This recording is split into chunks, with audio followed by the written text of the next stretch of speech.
শত।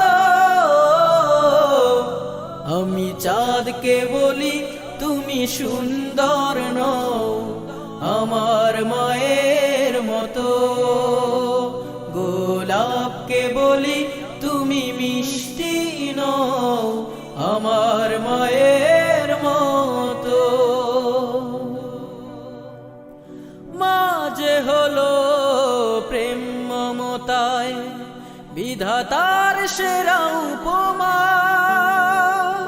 হয় না কভু মায়ের সাথে অন্য কারো